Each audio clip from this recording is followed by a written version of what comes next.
You're listening to the Talking Shrimpers podcast, sponsored by Surgical Holdings. Welcome to Talking Shrimpers podcast. I'm your host, Sensei Phil, with Charlie, Katie, and hopefully Finn as well. We're having lots of technical issues tonight. We're not coming live from Rochdale. We are in Essex, so I don't know what's going on. We'll try and get Finn on, see what happens. Coming up, more rain in Rochdale. But let's check in with our hosts, the ones that we have got here at the moment. Start with you, Charlie. How's your week been?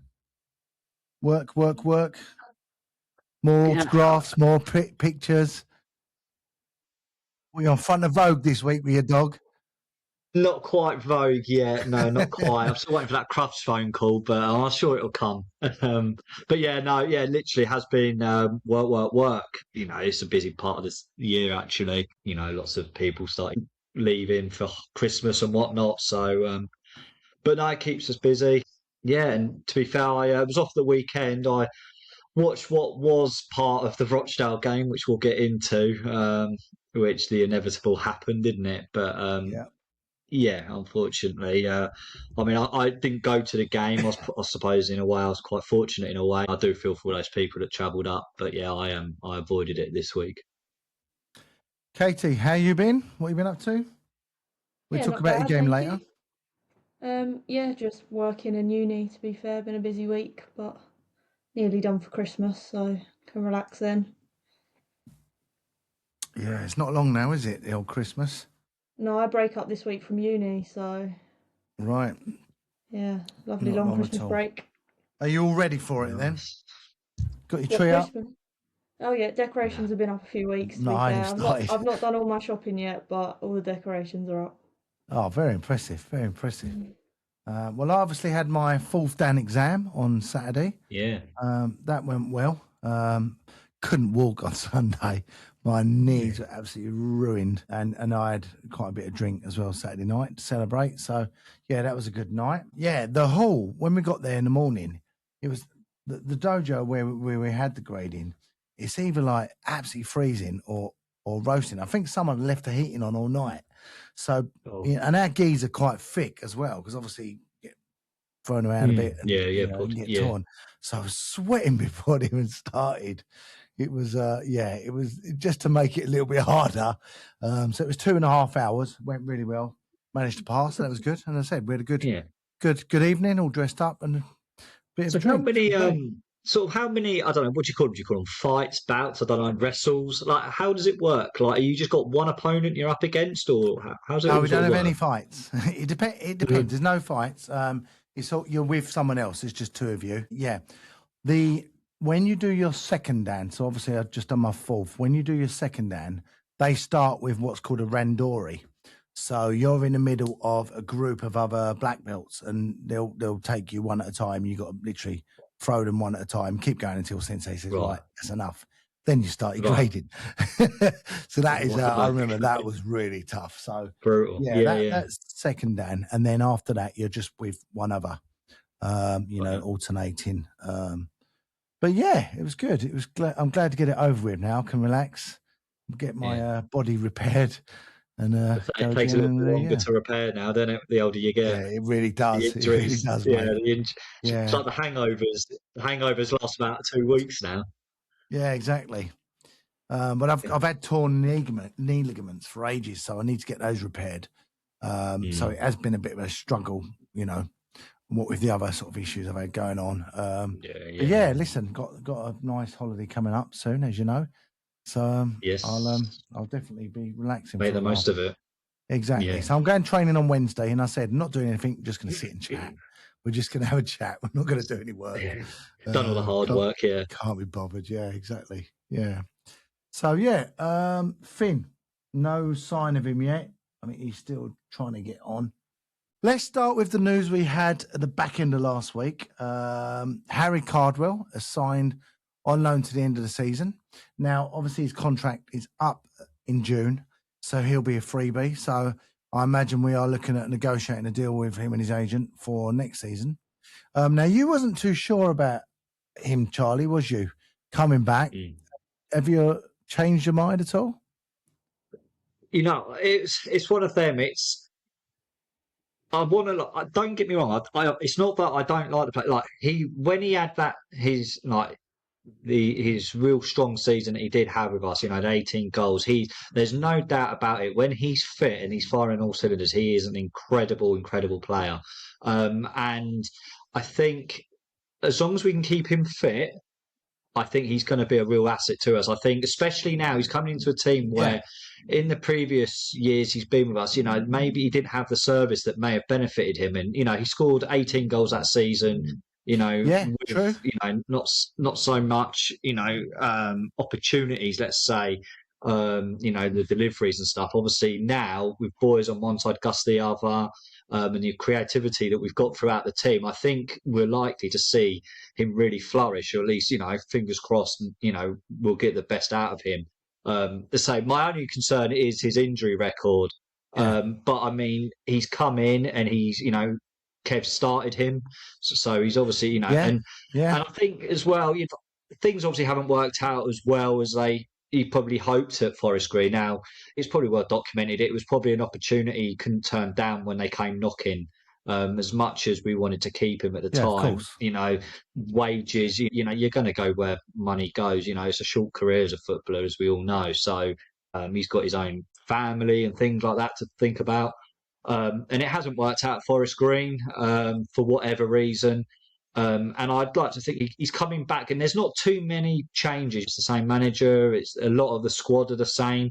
So true. He'll know it inside out. He'll bed in really easily, albeit, probably a few of the facilities have improved since he last went, got a new training ground and things like that. So there have been some changes. But yeah, as long as we can keep him fit, I am excited to see him. It's not that I would have begrudged him coming back or anything like that. I just hope that we can keep him fit. And we'll see the best out of him. And I think he gives us something different up top as well, especially with Dallas out now. Hopefully that's only for a couple of weeks, but we don't know at the moment how things lie there. Promising to see Charlie back in the squad. Yeah, I was going to say he was back as well. Good. So that's really good. Two players that are really good in the press. For us. Yeah, exactly. Yeah, and I think they'll really complement each other as well. So things are starting to, we mentioned last week that we probably needed 2 or 3 other players just to get us over that, just to start competing with those top 7 teams. And I think Harry coming in will definitely bolster the squad and definitely improve us in that position. So yeah, exciting to see what comes of him. He'll probably have to fight with Goody for attacking the balls in the air at both corners, isn't he?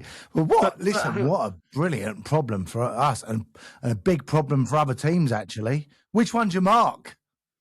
Yeah, and this is it. I mean, like Goody, we've said before, if he's not scoring the goals, he's always there at sort of back stick trying to header it across 6 yard. And, to have the presence of Cardwell there in the middle as well, it's going to be a headache to defend. So, really exciting. And fingers crossed he hits the ground running for us and we can see him at his best. Yeah. It reminds me of a player in the ladies' team. Clears them at the back, has shots going forward. Front, someone called Burbridge. I was reading yesterday. We'll talk about the ladies later, but yeah, both ends I read. So yeah, no. Listen, I nearly got a nosebleed going that far up the pitch yesterday. Oh dear. But listen, yeah, we'll come on to the game. But yeah, listen, whatever happens with the game, it was minutes that Cardwell got, which he desperately needs. So I was surprised to see him start, but. Yeah, that was really good. And as you say, having Kendall back on the bench as well gives us a lot of options now. Obviously, we've got Slavy. Josh has been banging him in, coming off the bench. It's interesting. I'm happy to see him back. We'll start with, I do feel for him, actually, Ollie Coker. It was an absolutely brilliant team move and an absolutely cracking finish. Now, if that game... I think there's different ways it could happen. It could be, we'll come on to if they replay it, or they might just replay last 30 minutes. I don't know. But listen, if it is a case of the game's going to be completely replayed, obviously that gets wiped off. What a shame, because what a goal it was, and what a great build-up, Charlie. Yeah, I thought we started that game really, really well. We knew the conditions were going to be a bit tough. and it was all touch and go if it would even go ahead. But I thought we looked really, that first half, I thought we looked really, really strong against them. And that goal, I was so impressed that it was just a really, like you say, it was a really good team goal. A lot of one-touch passing, quick movement, and right up to the point where Ollie's taking it first time, and it was a great strike. It really was a great finish, and yeah, he'll be absolutely devastated if it counts for nothing. It won't do his confidence a world of good. Try like that, and it's one of those things, isn't it? But yeah, take the goal away. The build-up play leading to it, I thought was brilliant. Really was. It was quick movement, fluid football. Say a lot of one-touch passing, which ultimately opened up the gap for Cokes to have on the edge of the box. And we said time and time again, Cokes on the edge of the box. He's got a great strike on him, and 9 times out of 10 he's working the keeper or it's on target at the very least. Well, I think end of December, goal of the month. They've still got to put that in there, surely. Did you see it? Okay, it's a great strike. I've seen a few clips. Yeah, I haven't seen all the build-up play, but I did see it. It was a great finish. Yeah, you'd be gutted if it wasn't in there, would you? I'm sure. I haven't talked to him yet, but I'm sure he'd be gutted having that one taken away. And yeah, like you say, we played well up to that point. I only saw one of the goals, but I was reading talking about the Rochdale that it was just a farce by then. I was reading Chris Phillips' comments, and they were very comical, saying that Kev was dropping the ball on the pitch. It wasn't bouncing, and then Rochdale was sweeping it off and bouncing it. Fans were cheering for Rochdale when it bounced, and Southend fans. It sounded like an absolute circus of a game, didn't it? Yeah. I mean, the pitch, it didn't take long for it to start cutting up and in the waterlogged areas and stuff. So the first half, it wasn't as bad, but the rain, it was just continuous. And I think even prior to the game, I think, right up until kickoff, I think the ref was even sort of dubious about whether it's going to sort of go ahead. They've obviously given it the benefit. It's one of those, isn't it? Like, if it doesn't go ahead, the refs criticised for not giving it a chance. And then if it does go ahead, it's all, well, why have you played it? It should, it's a no-win situation, isn't it? Well, I've read lots of different comments, to be honest, from fans. I don't know where I stand with it, to be honest. I hear some fans saying, "Oh, there should be points deduction," which, to be honest, it looks like sour grapes. I think if we're saying that, if we hold out and win the game 1-0, then no one's saying that. Yeah, of course. But certainly all the rivals in the top 6 we're saying take the points off. All those Forest Green will be saying it, and York will be saying it. But we alluded to it last week, didn't we? We said, would it be on? Would it be off? So we all knew it was going to be dodgy ground. Yeah, and I mean they had the covers over, didn't they? Is it like some sort of dome they put over the pitch? So it's not for the want of trying. The groundsmen, to be fair to them, they've tried their best to get the game on, but ultimately it's. I mean, you listen to the post-match comments from the is it McNulty or McNulty, their manager, and he's alluded to it's been 2-3 seasons where the pitch has just been neglected, and ultimately now it's come to bite him in the backside. So work needs to be done on it. But then surely there should be sanctions for that, because you've got clubs, like us, that have now travelled there twice and not had a full game of football. Yeah. Do we do it again? It's my personal feeling is they should play the last 13 minutes. This will be controversial, but I think they should just play the last 13 minutes behind closed doors. It's not fair that the fans go up there again. We've seen that happen before. Do you do it again? I don't know. Then you got a fixture pile up, not just for them, but for us as well. It's hard to rearrange. Or do you say just take a sanction to deduct points? I don't know. I don't think they should be deducted points. But then again, I've read people saying, well, you can't say deduct points. It's not their fault. It rained. This game was not called off because it rained. It was called off because the pitch couldn't handle the rain. Now, football's played in the rain. Salford City is 30 minutes away from there. They played Friday, game went ahead. So it's nothing to do with the rain. it's the pitch. And we talked about it, as I said last week, didn't we, Charlie? We were joking, would it be on, would it be off? So, and as you said, it's been talked about for a long time, the state of their pitch. And the fact that they were, rolling out a new pitch the day after that had been planned, it was well documented how bad that pitch was. Now, why did that game go ahead knowing that a little bit of rain, and it was forecast, could just kill the game halfway through? You then got fans that have travelled, all that way for a second time, they've been disappointed as well. They didn't even reprint the programmes, did they? I saw a picture. Oh, really? The programme still said September on them. No. Did it really? Yeah. Incredible. Yeah. I mean, when it first got called off, I put something up on our TikTok and stuff, and got quite a few responses from Rochdale fans.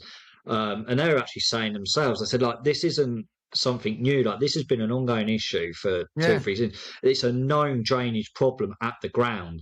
Like, why hasn't it? There's frustration. There's frustration for Rochdale fans as well. As I say, at the weekend, the fact they were 2-1 up, obviously they're going to want the game to have gone ahead and been a whole. It works for both teams. They both got to play on it, but ultimately that pitch, it had an effect on the 2 goals we conceded, certainly. Yeah. And you had to look at injuries. I think Rochdale have got quite a serious injury, I think, following it. So you've got to think of player safety as well. So 100%. The longer it goes on, it was a no-brainer. It could not continue. No. It was just the fact that it had gone on so deep into the game before this decision was made, which was probably the more frustrating thing, I think. I mean, I didn't see the second goal. I saw the first goal. Can't blame Colin at all. I mean, it was absolutely ridiculous. As I said, I read enough to see how bad it was. It was just a ridiculous situation. And like I say, you do feel for Rochdale as well, because they were 2-1 up. What happens if we say, right, replay the game again, we go there and beat them next time? And they're not happy. So I don't see how anyone's happy with whatever you do in this situation. No, and it's not. And I mean, ultimately, all you can blame, if there's to be any blame, it's got to be at the owners of Rochdale for neglecting the pitch, knowing that there's a problem with the pitch, ultimately. Now, if they've chosen to invest more into the squad to get them out of the league, whatever, that's their prerogative. That's up to them. But ultimately, if they're leaving the pitch knowing full well that it floods the way it does, then ultimately, the blame has to fall on them, for me personally. Decisions should have been made to move games earlier. The fact that they've already scheduled a couple of games to go elsewhere, like you say, it was known about. They knew how bad it was. You're hitting December when weather is notoriously bad. You're going to get. I mean, we've had it, haven't we? January, couple of games called off, and ours is not nowhere near as bad as. We're pretty decent. You got to think Manchester's not. It's a wet part of the country, isn't it? I mean, the fact that it got called off in September tells you, well, 2 months' time it's going to get worse. Which makes me. I mean, makes me question, like, how are they relaying a pitch in the middle of December? Like, you couldn't do it in the off season. So how are you doing it? Like, they bring in an artificial pitch. I just don't know. But is it a I don't know what sort of pitch they're putting in, but. Ultimately, I think just relaying the grass isn't going to quite cut it. I think it's the drainage, which is they need to look at, which isn't going to be something going into January. Of you don't want to be the opposition team that's playing the first game on this new so-called new pitch, because you're going to have problems. I mean, how many other teams are going to go there, and it's going to fall apart? You're back to square one again, aren't you? Yeah, I mean, I can't imagine the grass needs to bed in, it needs to germinate and things like that. Now, as I say, I don't know if they've got some what's the word? Grown grass, lawn, turf, whatever you want to call it, or are they completely relaying it from seed? I have no idea. It just seems a bit strange. You would have thought this is something you'd do in the pre-season, not in the middle of the winter when you're getting terrible weather throughout it. Maybe they're breaking into Man City's ground at night and taking their turf up in the back of a van. Well, oh, look, we've got this brilliant pitch today. Man City goes, what's that pitch? I just don't know. Like you say, how do you grow a pitch in December. It's beyond me. Really Yeah. I mean, whether they've got a dome again put over it and heaters and lighting, and there's a lot of technology involved in, pitches these days, isn't it? It's not just a case of seeding it and away you go, water it a few times. There's a lot more to it. I don't know. That's their headache, I suppose. In a way, it's the fans I feel sorry for, because they're having a decent season to date. That should continue, but whatever happens now, it is gonna cause them problems. Yeah, that consistency is gonna go. The momentum is gonna probably shift. Yeah, but that happened to them last season, didn't it? They were doing fairly well, and then they had a pile up of fixtures because of the pitch, and ultimately they dropped all the way. Well, I think they were in the top 2-3 and ended up falling just shy of out of it. We beat them, didn't we, in the playoffs? Yeah. But I mean, we're not here to talk about them, obviously. It's but it's just frustrating for our fans that have travelled up yet again, 500-mile round trip, and it's not a cheap, football costs money. It's not necessarily a cheap day out. So once again, the fans are ultimately that are missing out, and Well, I think, like I said, it should either be 13 minutes behind closed doors, or they should replay the game on a decent damn pitch and reimburse our fans. Because, as I said, twice now they've made the journey, and they would have known before that game started, the very next day you're going to be replaying the pitch. So they already know how bad the pitch is. You know that a bit of rain is just going to wipe the game out. And really, I think they've taken the mick a bit without our fans. Who can understand they're not happy. Reimburse them. And replay it. I just don't know. Yeah, it's just a shame because it's taken away what could have been like a really good game, actually. It could have been a really good game with two good teams playing football, and we're sat here talking about a waterlogged pitch, and the most entertaining part of it ends up being the groundsmen with their rollers and squeegees. So it's nuts, in it, but never a dull day with a Southend fan, I guess. Katie, ever relayed a pitch before? Got any expertise in this area? No. Can't call it on my list of jobs. So it's not when you get at Garens, I suppose. No, the 4G doesn't tend to break up too much, to be fair. Well, maybe that's what they need, Rochdale. I don't know. Maybe that's their answer, but that takes time. They're not going to get that for a while.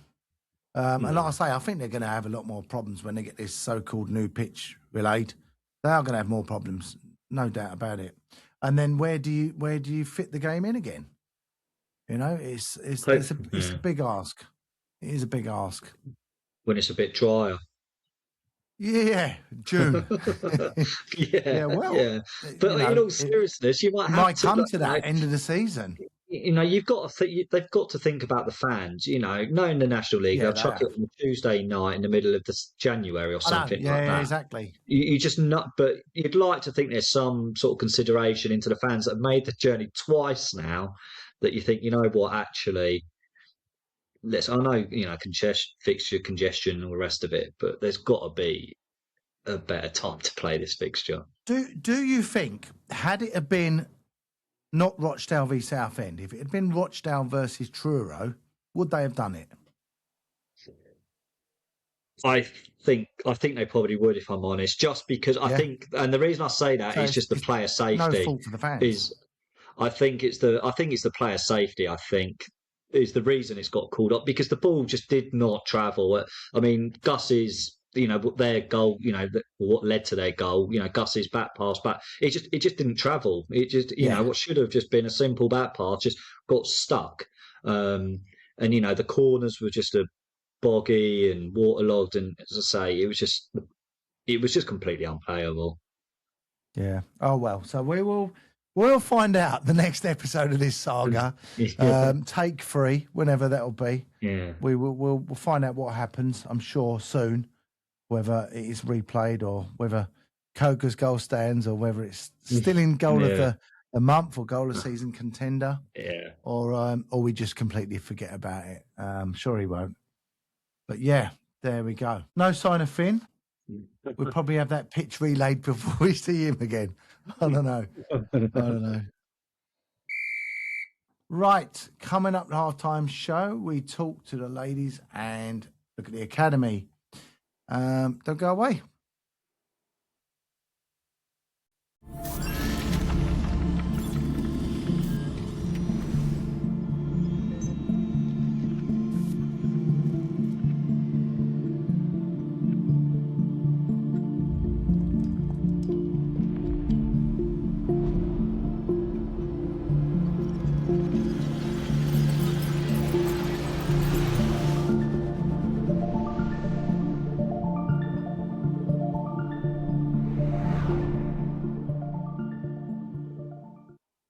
This is the halftime show in memory of John Gurrell.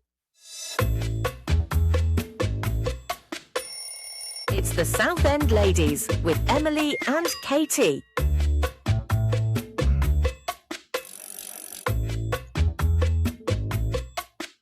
Okay, no Emily tonight. Katie's holding the fort for us. So, Katie, what happened yesterday? We were at home, I believe, Needham Market. Went down 2-0. Tell us about it. No rain? Yeah. Pardon? No rain? Yeah, no, we got absolutely drenched. Yeah, no. They don't need to. We get on with it. We were at home, but we were not at Garren's. We weren't meant to have a game this week, so we hadn't booked the pitch. So we ended up at Lenforge in Eastwood. Right. On the grass. So there were some nice slide tackles happening on Love it. Yeah, we did wonder whether our game would get called off, to be fair. We did move pitches because the one we had been put on had been played on all morning, so I don't feel there was a single strain of grass left on it, to be honest. But no, it was fine. We lost 2-0. I do feel like we should have got something from that game. I'd say we were in control of it quite a lot. Yeah, it sounded a very close game. Yeah, I think we hit the crossbar about 6 times. It just, it's just not one of them days. You just, they made the most of their chances when they got through on goal. But no, yeah, definitely an improvement, like playing style wise from us. You can see Nick starting to make his style known and stuff. Excellent. So there's definitely positives to take from it, even though we didn't get 3 points. But yeah, no, it was a good game. And how's training been? Obviously, you've had a couple of weeks. Sorry? I said, how has the training been? Because you've had a couple of weeks, haven't you? With Nick now? So we've got in a few different coaches now, so everyone's got their own little roles. So we do is like working on set pieces, and everyone now knows what they expect from us in them sort of situations, which is different from what we've done in the past, but it doesn't say whether it's right or wrong. We've just got to find what works for us with what players we've got. But no, yeah, training's been good, very constructive, hard work, but it should be so. So let's ask a quick question, Katie. From your point of view, or within the squad, how much do you think having like a regular sort of starting 11 has helped this season or hindered you this season? I know there's been quite a few games where you've had to chop and change around because obviously, people are away or got other commitments and things like that. Obviously, you girls aren't, full time. You've got work commitments and things like that. So there's times where there are people missing and stuff. Do you find that that's had a bit of an impact this season in terms of trying a bit of continuity, if that makes sense? Yeah, I 100% would say probably it has had more of an effect than we'd realise. I think last season we were so set in our starting 11 and you knew what was happening. Obviously the turmoil of managers and stuff is always going to have an effect, and the new manager's got to find his own starting 11. But yeah, like you say, we've got a lot of girls that work do shift work, so some weeks they're just not available, which obviously can't be helped. But no, yeah, I do think it does play an effect on it. And as well, if some girls can't get to training, and then there's stuff we work on at training that we want to do on a Sunday, but obviously they're not. So it definitely does have an effect, us obviously not being full time, and we still work on the side. But I guess you could say that about everyone in our league. So yeah, no, definitely has an effect, but I don't think it's a problem that's necessarily new to us. And I think everyone that's in the team is there for a reason. So whether they're on the bench or in the starting 11, everyone knows what role they've got to do. So Well, I keep saying it's going to be a cup year this year. I can feel it, the county cup. It'd be great if we can get to the latter stages again. But who have you got coming up this week? You think you've got We've Hertford Town. I think there's only a point Hertford. between you, isn't there? Yeah, they're one place above us in the table. So I chance think to it go literally above is a them. point. Definitely a chance to Are overtake we at them. home? Yes, we are at home at Garren's this week. Back at Garren's. So we're back playing on nicer pitch. I think that was it as well this week. Like Ellie is normally on it all the time, but I think where it was bouncing it was like a rugby ball at points. It was just bouncing in every direction when it hit the floor. And it is a privilege, but we're so used to playing on a nice 4G. We train on a nice 4G. Yeah. So I mean, I know it's football at the end of the day. You should be able to play anywhere, but it does take a while then to adjust to remembering that the ball's not necessarily going to bounce straight in your direction. But no, back at Garren's this week. So hopefully a chance to turn these results around and put into practice what Nick's been showing us to do. Excellent. So that's 2:00 kickoff. Is that right? 2:00 kickoff, yeah. So get down to Garren's. I'll get down to see that. the ladies. Big game. Hopefully we can get the win and overtake them. That'd be brilliant. Yeah. So hopefully. well done, Katie. And as I said, I read you a kind of all action both ends. So well done. Yeah, I think I had one shot.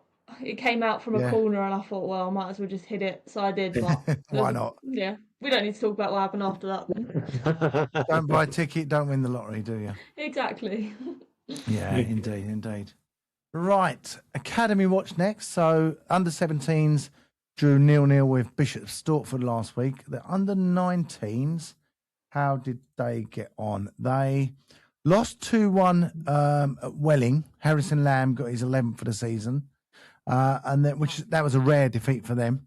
And then on Friday they played in the National League Academy Cup, 6-1 winners against Boreham. 2 for Nick Zlatev, 2 penalties. Nathan Woodley got 1. Sisander Mugaranyanga with 1. Lamb scored again, and Chenadam got the other. So flying goals again. They've got Woking Garren's on this Wednesday. That I believe is at 12:45. And Chelmsford away for the under 17s on Sunday. That I think is 2 p.m. in Chelmsford this Sunday, as I said. And don't forget, coming up, the 3rd round FA Cup proper. Roots Hall, tickets now available. Wednesday the 17th. I know Nick and Ronnie are so excited about that. Listen, if we can get really good attendance, if you're listening, get on there. I think it's about 5 or something in tickets. Brilliant football, Charlie. Yeah, I don't know about those two being excited. I'm excited. I've got my ticket. I'll be there. Yeah, me too. Yeah, I'm really excited, and I think the 4th round draw's been made as well. And I think if we progress, I think it's another home tie again. So really exciting. Hopefully, we can get some good numbers in Roots Hall Wednesday night to support the boys because, as you said, they're scoring some brilliant goals. Sort of everyone throughout the team scoring. I'm not relying on just 1 or 2 players. There's a whole host of quality players there that are finding the net of late. And they're going really strong in the league as well. Really excited to go down and see them. Yeah, what a headache for Danny. He's got so many good players. Who does he pick? Yeah. And they're all going to want to play at Roots Hall. So, listen, it's going to be a great game. Katie, you managed to get a ticket yet? No, I was going to get one, but we've got training. So come on, Nick. Move it to another day. Yeah. No, so unfortunately, I think I'll have to just catch it up on Twitter. He's going to have you running up hills, unfortunately, while we're sitting watching the game. Yeah. Charlie. Yeah, absolutely. It is what it is. Oh, well, good luck with that. And good luck, lads. As I said, we'll be there to support. Can't wait for it. So, guys, Friday night, we had the absolute pain, 2 hours torture of what is called the World Cup draw. Went on forever. My God. I don't know I tuned in at the beginning and I got so bored of it, I switched off. But listen, our draw, England, Ghana, Croatia, and Senegal. Could be worse. What are your thoughts on that? Start with you, Katie.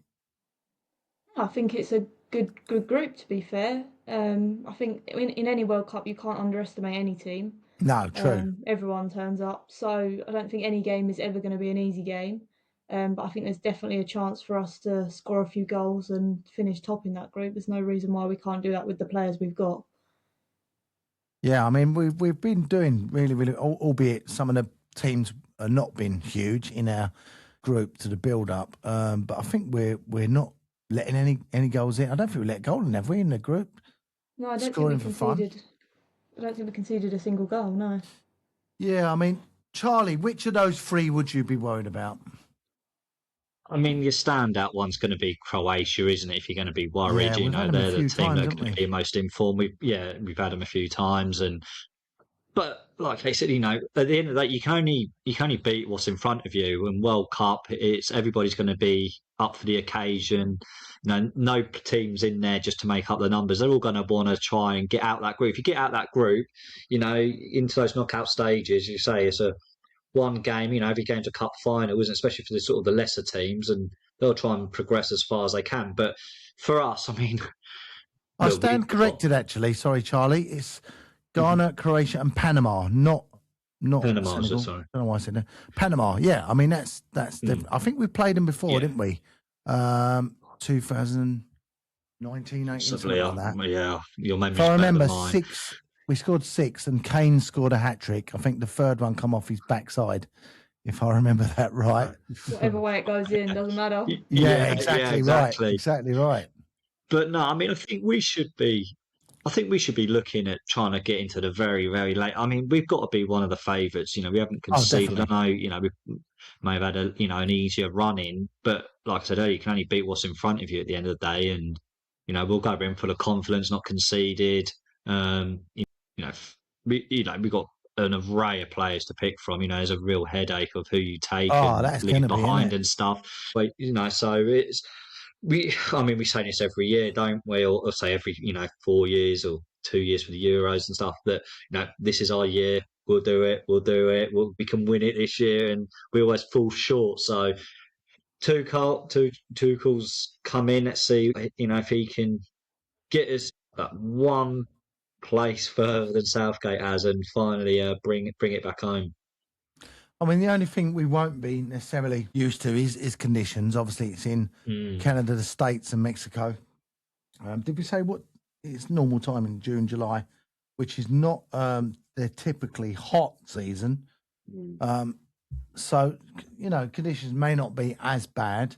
But yeah, looking at that group, Panama, Ghana, you expect maximum results there, points there, sorry. And Croatia, they're not as strong as they were. And I agree with you. We should be looking at the later stages. Scotland, bless them. They've got Haiti. I didn't even know Haiti had a team. Morocco and Brazil. I mean, I don't know. Was it welcome back. Haiti that's got a population of like Reading or something? I think it was Haiti. There's like a population of Reading. Imagine, I think they said even if they got in, their whole population will fill up, I think, half the stadium of where the final's taking place. I think it is it's mental. Like, I mean, that's what you want to be born, isn't it? Because you could have the opportunity of being play for your national team. Your chances against Brazil. High. Against Brazil. Exactly. Don't even have to be any good. Just like I don't know about Scotland, but yeah. Yeah, I mean, that would be amazing, wouldn't it? But yeah, good luck to them. Good luck to them. So I think this year it's. I mean, did you see how complicated it was doing the draw? Of who can go in what part, it just and went on forever. I mean, I put it on. I thought I'd be like 15 minutes, half hour. And what is it? That's about 2.5 hours. I mean, I did turn it off in the end. I was like, this is ridiculous. Like, it was. I mean, it's a typical American kind of show, wasn't it? Like, just dragged out. Yeah, I read that the build-up bit before they even drew any of the matches was 87 minutes. It was nearly as long as a football match. Oh, it's crazy. It's like the NFL, isn't it? And the Super Bowl, it's just adverts and performances. And that's what it seemed to be about, all the performances and the actual draw. But, we got there in the end. Well, I can't imagine in the opening ceremony, Diana Ross is going to be selected again to take a penalty because she made an absolute shambles of that last time. Do you remember that? Yeah, that's right. Yeah. No, we'll. I'm looking forward to it. I'm looking forward to it. Yeah. You've got to, haven't you, when it comes around. I'm not sure I'll be getting a ticket, that's for sure. But no, very, very pricey, aren't they? Very pricey. We've not got bad kickoff times either. Compared no, to I was just looking at that. 9 o'clock, 9 Scotland's o'clock, 10 kickoff o'clock. times are awful. They're like 2 o'clock in the morning here. But I think we've got like 9 o'clock kickoff, so it's actually all right for us. Quite fortunate, really. Yeah, I think it's like 9, and then 10. Yeah, English exactly time. that. But I think Scotland's are like 2 a.m. So that's. Oh, really? Yeah. They'll all be in the pub still. Won't worry about that. I don't think it's going to bother them, but they won't be complaining. 2 o'clock and 11 o'clock and 11 o'clock. Yeah. Yeah. Oh dear. No, I can't wait for it, and obviously we'll have to get in contact with Alexa, seeing how Mexico are doing as well. Be good to touch base with her again. Yeah, and we might end up playing them at some point. Who knows? We'll see. Something to look forward to when we've eventually got this Rochdale Southend fixture out of the way at some point. Then at least there won't be any waterlogged pitches in America or Mexico or Canada. There won't be any waterlogged pitches out there. Well, to be fair, when they get torrential rain, they get torrential rain. Yeah. It is a bit like Rochdale when they get it. But yeah. I can imagine their pitches are a bit better than Rochdale's. Yeah, probably. Even the ones in the desert. Yeah. Can't be worse, can they? Right. Okay, up next, Truro at home in the FA Trophy. So Truro lost 3-1 away to Hartlepool the weekend, who are on decent form, I say Hartlepool. Truro having quite a difficult season in this league. But it's cup, so anything could happen.